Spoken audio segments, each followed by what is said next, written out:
शरारत के लिए तो एक आदमी काफ़ी होंगे जो असी अपनी जबान च किसी इशू बारे कहते हैं कि बहुत वधिया कुछ चल रहा सी, फलाने ने रंग च भंग पा दिता।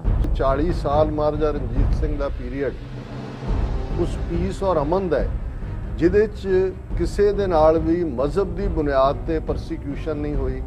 सब तो ट्रस्टवर्दी महाराजा रणजीत सिंह दे जे कोई वजीर सन तो मुसलमान सन। अनफॉर्चुनेटली जिहड़ा एक जनूनी तबका साडे वाले भी है उधर भी है, और कौन किहदे लई काम करदा है, जो हुण हर गल असीं एजेंसियां नूं ही कहीए शायद वो सारी गलत भी नहीं है, लेकिन उहदे च किते ना किते जनून जिहड़ा कि किते खराबी करदा है। स्टेट ने फौरन उहनूं गिरफ्तार किया, उस दे उत्ते धारावां लाईआं गईआं। अनफॉर्चुनेटली ये तीसरी वारी हो गया है इन्हां 2 सालां दे पीरीयड। ये कारा शर्मनाक है ते अनपढ़ां दा ये टोला दुनिया भर विच पाकिस्तान दे अक्स लई खतरा है। Viewers welcome back on programme. So viewers हुण आपां गलबात करन जा रहे हैं कि लाहौर दे शाही किले विच स्थापित महाराजा रणजीत सिंह जी दे बुत दी एक जनूनी वल्लों भन तोड़ कीती गई। सो भावें इस नूं फौरन गिरफ्तार कर लिया गया, पर इस माड़े कार्य दी चारे पासों जिहड़ी निंदिया हो रही है। सो इस बारे आपां गलबात करन जा रहे हैं। सो असीं चाहांगे कि तुसां इसे तरह बने रहना, देखण सुन लई एंड लिखण लई तुहाडा सब दा बहुत बहुत शुक्रिया जी। डॉक्टर साहब की कहना चाहोगे?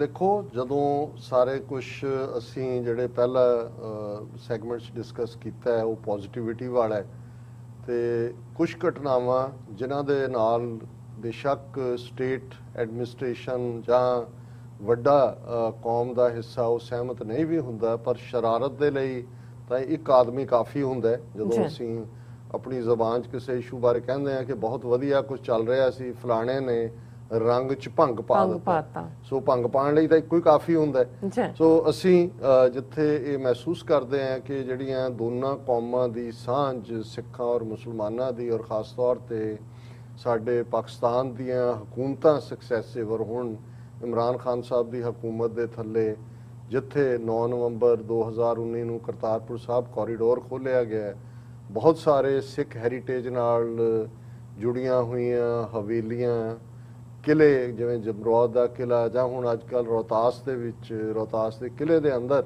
खालसे की माता साहिब कौर का जन्म स्थान है, उहदी उसनूं दर्शनां लई खोलिया गया। और ये एफर्ट पिछले सालों तो काफ़ी तेज़ी दे नाल वध रहे हैं, और उससे ही एक गुडविल दे थले जिहड़ा जदों महाराजा रणजीत सिंह की 180वीं वरसी सी 2019 दे विच ते दिल्ली दे लाहौर दे शाही किले दे कंपलैक्स दे विच महाराजा रणजीत सिंह जिहड़ा ज़ाहिर है वो कोई सिखां दा महाराजा नहीं है, जो शाह मुहम्मद जिहड़ा उस जमाने का किस्साकार है जिसने जंगनामा सिंघां फरंगियां लिखिया, और उसकी वो शुरुआत ही इत्थों करता है कि महाबली रणजीत सिंह होया पैदा नाल जोर दे मुल्क हिलाया गया। और ज़ाहिर है कि महाराजा रणजीत सिंह एक सैकुलर जदों असी अज दी सैकुलर डेफिनेशन जे ना भी जाइए कि जिवें उन्होंने सारे धर्मां दा सत्कार किया, और मैं समझदा भी ये भी हिस्टरी दे कुछ करैक्टर हुंदे ने जिन्हां नूं हर एक ने आपो अपने एंगल तो बयानिया होया, इसलिए बहुत वार चंगियां चीज़ां लुक जांदियां ने जां दबा दित्तियां जांदियां ने। हुण जिवें असी तालिबान दे हवाले नाल तारीफ कीती, दुनिया कर रही है कि 20 साल जिन्हां ने सफ़र किया, जिहड़े हथ ठोके बने अमरीका जां नैटो दे उन्हां नूं मरवाण दे लई कईयां दे घरां दे जी मारे गए, वो जदों पावर च आंदे ने और पहले ऐलान च कहंदे ने जनरल एमनेस्टी सब नूं मुआफ़ी।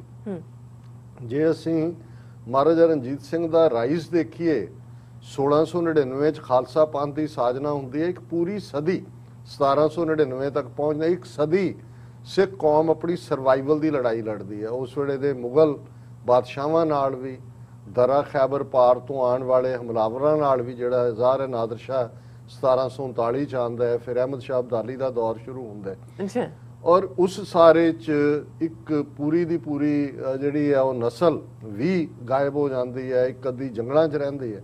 हुण उस 100 साल की स्ट्रगल तो बाद 1799 च जिहड़ा लाहौर है वो महाराजा रणजीत सिंह के कंट्रोल च आंदा। हालां उहदे दादे ने रणजीत सिंह दे शुक्र चक्किया मिसल गुजरांवाला दे विच एस्टैबलिश की हुई सी, पर इन एंड आउट लाहौर जिहड़ा भंगी सरदारां दे कोल सी जदों महाराजा रणजीत सिंह ने लिया, अब्दाली आया, फिर उन्हों का बेटा तैमूर आया, ਫਿਰ ਸ਼ਾਹ ਜਮਾਨ ਲਾਸਟ ਗਵਰਨਰ ਸੀ। ਜੀ ਹੁਣ ਉਸ 100 ਸਾਲ ਦੀ ਹੌਸਟਿਲਿਟੀ ਦੇ ਬਾਵਜੂਦ ਜੇ 40 ਸਾਲ ਮਹਾਰਾਜਾ ਰਣਜੀਤ ਸਿੰਘ ਦਾ ਪੀਰੀਅਡ ਉਸ ਪੀਸ ਔਰ ਅਮਨ ਦਾ ਹੈ, ਜਿਹਦੇ 'ਚ ਕਿਸੇ ਦੇ ਨਾਲ ਵੀ ਮਜ਼ਹਬ ਦੀ ਬੁਨਿਆਦ ਤੇ ਪਰਸੀਕਿਊਸ਼ਨ ਨਹੀਂ ਹੋਈ। ਸਭ ਤੋਂ ਟਰਸਟਵਰਦੀ ਮਹਾਰਾਜਾ ਰਣਜੀਤ ਸਿੰਘ ਦੇ ਜੇ ਕੋਈ ਵਜ਼ੀਰ ਸਨ ਤਾਂ ਮੁਸਲਮਾਨ ਸਨ। ਫਕੀਰ ਅਜ਼ੀਜ਼ੁਦੀਨ ਫੋਰਨ ਮਿਨਿਸਟਰ, ਉਹਨਾਂ ਦਾ ਇੰਟੀਰੀਅਰ ਮਿਨਿਸਟਰ, ਖਜ਼ਾਨੇ ਦੀਆਂ ਚਾਬੀਆਂ ਉਹਨਾਂ ਕੋਲ। ਔਰ ਜੇ ਉਹਨਾਂ ਦੀ ਉਸ ਰਾਜ ਦੀ ਸਿਫਤ ਕਰਦਾ ਹੈ ਤਾਂ ਕਰਨ ਵਾਲਾ ਇੱਕ ਪੰਜਾਬੀ ਮੁਸਲਮਾਨ ਸ਼ਾਹ ਮੁਹੰਮਦ। ਔਰ ਅੰਗਰੇਜ਼ਾਂ ਨਾਲ ਜੰਗ ਵੇਲੇ ਹਿੰਦੂ ਔਰ ਡੋਗਰੇ ਤਾਂ ਗਦਾਰੀ ਕਰਦੇ ਨੇ, ਜਿਨ੍ਹਾਂ ਦੀ ਔਲਾਦ ਬਾਅਦ 'ਚ ਹਰੀ ਸਿੰਘ ਡੋਗਰੇ ਨੇ ਜੋ ਕਸ਼ਮੀਰ ਦਾ ਹਸ਼ਰ ਕੀਤਾ ਹੈ। ਲੇਕਿਨ ਇਧਰ ਸ਼ਾਹ ਮੁਹੰਮਦ ਜਦੋਂ ਕਹਿੰਦਾ ਹੈ ਕਿ ਭਾਈ ਆਈਆਂ ਪਲਟਣਾ ਬੀੜ ਕੇ ਤੋਪਖਾਨੇ, ਹੁਣ ਫਰੰਗੀ ਦਾ ਹਮਲਾ ਹੈ, ਆਈਆਂ ਪਲਟਣਾ ਬੀੜ ਕੇ ਤੋਪਖਾਨੇ, ਅੱਗੋਂ ਸਿੰਘਾਂ ਨੇ ਪਾਸੜੇ ਮੋੜ ਸੁੱਟੇ, ਮੇਵਾ ਸਿੰਘ ਤੇ ਮਾਖੇ ਖਾਂ ਹੋਏ ਸਿੱਧੇ, ਹੱਲੇ 3 ਫਰੰਗੀ ਦੇ ਤੋੜ ਸੁੱਟੇ। ਹੁਣ ਮਾਖੇ ਖਾਂ ਵੀ ਤੋਪਖਾਨੇ ਦਾ ਇੰਚਾਰਜ ਹੈ। ਹੁਣ ਸਿੱਖ ਔਰ ਪੰਜਾਬੀ ਮੁਸਲਮਾਨ ਸਾਈਡ ਬਾਈ ਸਾਈਡ ਲੜ ਰਹੇ ਨੇ। ਮੇਵਾ ਸਿੰਘ ਤੇ ਮਾਖੇ ਖਾਂ ਹੋਏ ਸਿੱਧੇ, ਹੱਲੇ 3 ਫਰੰਗੀ ਦੇ ਤੋੜ ਸੁੱਟੇ, ਸ਼ਾਮ ਸਿੰਘ ਸਰਦਾਰ ਅਟਾਰੀ ਵਾੜੇ, ਬਨ ਸ਼ਸਤਰੀ ਜੋੜ ਵਿਛੋੜ ਸੁੱਟੇ, ਸ਼ਾਹ ਮੁਹੰਮਦਾ ਸਿੰਘਾਂ ਨੇ ਗੋਰਿਆਂ ਦੇ ਵਾਂਗ ਨਿੰਬੂਆਂ ਲਹੂ ਨਿਚੋੜ ਸੁੱਟੇ। ਹੁਣ ਇਸ ਤੋਂ ਵੱਡੀ ਟ੍ਰਿਬਿਊਟ ਕਿਸੇ ਦੀ ਨਹੀਂ ਹੈ। ਔਰ ਜ਼ਾਹਰ ਹੈ ਕਿ 2019 ਚ 180ਵੀਂ ਬਰਸੀ ਦੇ ਮੌਕੇ ਇੰਗਲੈਂਡ ਦੀ ਇੱਕ ਫਿਲੈਂਥਰੋਪਿਕ ਸਿੱਖ ਸੰਸਥਾ ਨੇ 9 ਫੁੱਟ ਉੱਚਾ ਘੋੜੇ ਦੇ ਉੱਤੇ ਸਵਾਰ ਮਹਾਰਾਜਾ ਰਣਜੀਤ ਸਿੰਘ ਦਾ ਬੁੱਤ, ਜਿਹਨੂੰ ਭੇਜਿਆ, ਉੱਥੋਂ ਗਿਆ ਅਸੈਂਬਲ, ਲਾਹੌਰ ਦੇ ਜਿਹੜੇ ਬੁੱਤ ਘਾੜੇ ਨੇ ਉਹਨਾਂ ਨੇ ਕੀਤਾ ਔਰ ਐਸਟੈਬਲਿਸ਼ ਕੀਤਾ। ਅਨਫੋਰਚੂਨੇਟਲੀ ਜਿਹੜਾ ਇੱਕ ਜਨੂਨੀ ਤਬਕਾ ਸਾਡੇ ਵਾਲੇ ਵੀ ਹੈ, ਉਧਰ ਵੀ ਹੈ, ਔਰ ਕੌਣ ਕਿਹਦੇ ਲਈ ਕੰਮ ਕਰਦਾ, ਜੇ ਹੁਣ ਹਰ ਗੱਲ ਅਸੀਂ ਏਜੰਸੀਆਂ ਨੂੰ ਹੀ ਕਹੀਏ ਸ਼ਾਇਦ ਉਹ ਸਾਰੀ ਗਲਤ ਵੀ ਨਹੀਂ ਹੈ, ਲੇਕਿਨ ਉਹਦੇ 'ਚ ਕਿਤੇ ਨਾ ਕਿਤੇ ਜਨੂਨ ਜਿਹੜਾ ਕਿ ਕਿਤੇ ਖਰਾਬੀ ਕਰਦਾ ਹੈ। ਔਰ ਅੱਜ ਜਿਹੜੀ ਇੱਕ ਦੁਖਦਾਈ ਘਟਨਾ ਵਾਪਰੀ, ਉਸ ਦੇ ਵਿੱਚ ਇਸ ਕਿਸਮ ਦੇ ਜਨੂਨੀ ਨੇ ਜਿਹੜਾ ਆ ਕੇ ਮਹਾਰਾਜਾ ਰਣਜੀਤ ਸਿੰਘ ਦੇ ਬੁੱਤ ਨੂੰ, ਜਿਹਦੀ ਵੀਡੀਓ ਸਾਰੇ ਪਾਸੇ ਘੁੰਮ ਰਹੀ ਹੈ ਔਰ ਸੋਸ਼ਲ ਮੀਡੀਆ ਤੇ, ਔਰ ਇੰਡੀਆ ਦੀ ਫੋਰਨ ਮਿਨਿਸਟਰੀ ਨੇ ਇਹਦੇ ਤੇ ਪ੍ਰੋਟੈਸਟ ਕੀਤਾ ਹੈ। ਔਰ ਜ਼ਾਹਰ ਹੈ ਸਿੱਖ ਕੌਮ ਦੇ ਵਿੱਚ ਵੀ ਔਰ ਪੰਜਾਬੀ, ਕਿਉਂਕਿ ਮਹਾਰਾਜਾ ਰਣਜੀਤ ਸਿੰਘ ਪੰਜਾਬ 5 ਦਰਿਆਵਾਂ ਦੀ ਸ਼ਾਨ ਹੈ। ਉਹਨਾਂ ਨੇ ਉਹਨਾਂ ਲੀਹਾਂ ਦੇ ਉੱਤੇ ਜਿਹੜਾ ਪੰਜਾਬ ਨੂੰ ਤੋਰਿਆ, ਜਿਹੜਾ ਸਾਂਝੀਵਾਲਤਾ ਦਾ ਸੀ, ਔਰ ਇਸ ਨੂੰ ਕੰਡੈਮ ਕੀਤਾ ਹੈ ਸਾਰਿਆਂ ਨੇ। ਸਟੇਟ ਨੇ ਫੌਰਨ ਉਹਨੂੰ ਗ੍ਰਿਫਤਾਰ ਕੀਤਾ, ਉਸ ਦੇ ਉੱਤੇ ਧਾਰਾਵਾਂ ਲਾਈਆਂ ਗਈਆਂ। ਅਨਫੋਰਚੂਨੇਟਲੀ ਇਹ ਤੀਸਰੀ ਵਾਰੀ ਹੋ ਗਿਆ ਇਹਨਾਂ 2 ਸਾਲਾਂ ਦੇ ਪੀਰੀਅਡ। ਔਰ ਫਵਾਦ ਚੌਧਰੀ ਜਿਹੜੇ ਇਨਫੋਰਮੇਸ਼ਨ ਮਿਨਿਸਟਰ ਨੇ, ਉਹਨਾਂ ਨੇ ਕਿਹਾ ਵੀ ਇਹ ਕਾਰਾ ਸ਼ਰਮਨਾਕ ਹੈ ਤੇ ਅਨਪੜ੍ਹਾਂ ਦਾ ਇਹ ਟੋਲਾ ਦੁਨੀਆ ਭਰ ਵਿੱਚ ਪਾਕਿਸਤਾਨ ਦੇ ਅਕਸ ਲਈ ਖਤਰਾ ਹੈ, ਵੀ ਜਿਹੜੇ ਇਸ ਕਿਸਮ ਦੀ ਸੋਚ ਰੱਖਦੇ ਨੇ। ਔਰ ਇਸੇ ਤਰ੍ਹਾਂ ਬਹੁਤ ਸਾਰੇ ਪਾਕਿਸਤਾਨੀ ਭੈਣਾਂ ਭਰਾਵਾਂ ਨੇ ਸਾਨੂੰ ਇੰਡੀਵਿਜੂਅਲ ਮੈਸੇਜ ਵੀ ਕੀਤੇ ਨੇ, ਔਰ ਸੋਸ਼ਲ ਮੀਡੀਆ ਤੇ ਹਿੰਦੂ ਤੋਂ ਵੀ ਤਾਂ ਲੱਭ ਰਹੇ ਨੇ ਕੁਛ ਨਾ ਕੁਛ। ਉਹਨਾਂ ਨੂੰ ਜਿਹੜੀ ਤਾਲਿਬਾਨ ਦੀ ਵਿਕਟਰੀ ਹੈ ਅਫਗਾਨਿਸਤਾਨ 'ਚ, ਜਾਂ ਜਿਹੜੀ ਸਿੱਖਾਂ ਵੱਲੋਂ ਐਡਮੀਰੇਸ਼ਨ ਹੈ, ਔਰ ਉਹਨਾਂ ਨੂੰ ਨਜ਼ਰ ਆਉਂਦਾ ਵੀ ਇਹ ਖਾਲਿਸਤਾਨ ਔਰ ਕਸ਼ਮੀਰ 'ਚ ਵੀ ਦੁਹਰਾਇਆ ਜਾ ਸਕਦਾ ਹੈ, ਉਹ ਹੁਣ ਇਸ ਇਵੈਂਟ ਨੂੰ ਜਿਹੜਾ ਹੈ ਉਹ ਜ਼ਾਹਰ ਹੈ ਇਹ ਕੰਡੈਮਨੇਬਲ ਇਵੈਂਟ ਹੈ। ਲੇਕਿਨ ਅਸੀਂ ਇਹ ਸਮਝਦੇ ਹਾਂ ਕਿ ਡਿਸਕ੍ਰਿਮੀਨੇਸ਼ਨ ਜਾਂ ਧੱਕਾ ਉਹ ਹੁੰਦਾ ਹੈ ਜਦੋਂ ਸਟੇਟ ਜਾਂ ਸਿਸਟਮ ਤੁਹਾਡੇ ਨਾਲ ਕਰੇ, ਜੋ ਇੰਡੀਅਨ ਸਟੇਟ ਕਰ ਰਹੀ ਹੈ। ਪਾਕਿਸਤਾਨ ਦੀ ਸਟੇਟ ਦੇ ਹਵਾਲੇ ਨਾਲ ਕਾਫੀ ਵਾਇਰਲ ਹੈ TV 84 ਤੇ ਰਮੇਸ਼ ਸਿੰਘ ਅਰੋੜਾ ਜਿਹੜੇ MPA ਨੇ ਪੰਜਾਬ ਅਸੈਂਬਲੀ 'ਚ, ਉਹਨਾਂ ਦੀ ਪਿਛਲੇ ਦਿਨਾਂ 'ਚ, ਕਿਉਂਕਿ 11 ਅਗਸਤ ਨੂੰ ਪਾਕਿਸਤਾਨ 'ਚ ਮਾਈਨੋਰਟੀ ਡੇ ਵੀ ਐਲਾਨਿਆ ਹੋਇਆ, ਔਰ ਉਹਨਾਂ ਨੇ ਇੱਕ ਜ਼ੂਮ ਕਾਨਫਰੰਸ ਜਿਹਦੇ 'ਚ ਇੰਗਲੈਂਡ ਤੋਂ ਪ੍ਰੀਤ ਗਿੱਲ MP ਸਨ ਔਰ ਅਮਰੀਕਾ ਦੀ US ਕਾਂਗਰੈਸ਼ਨਲ ਸਿੱਖ ਕਾਕਸ ਦੇ ਨੁਮਾਇੰਦੇ ਸੀ। ਉਹਨਾਂ ਨੇ ਕਿਹਾ ਕਿ ਵੀ ਮੈਂ ਪਾਕਿਸਤਾਨ 'ਚ ਬਤੌਰੇ ਸਿੱਖ ਜਿੰਨਾ ਫਖਰ ਮਹਿਸੂਸ ਕਰਦਾ, 25,000 ਤੋਂ ਜ਼ਿਆਦਾ ਸਿੱਖ ਜਿਹੜੇ ਪਾਕਿਸਤਾਨ 'ਚ ਨੇ, ਉਹ ਮੋਸਟ ਰਿਸਪੈਕਟਡ ਸਿਟੀਜ਼ਨ ਨੇ ਮੁਲਕ ਦੇ, ਔਰ ਇਹਦੇ 'ਚ ਕੋਈ ਸ਼ੱਕ ਨਹੀਂ ਹੈ ਕਿ ਉਹ ਦਿਲੋਂ ਮੁਹੱਬਤ ਹੈ।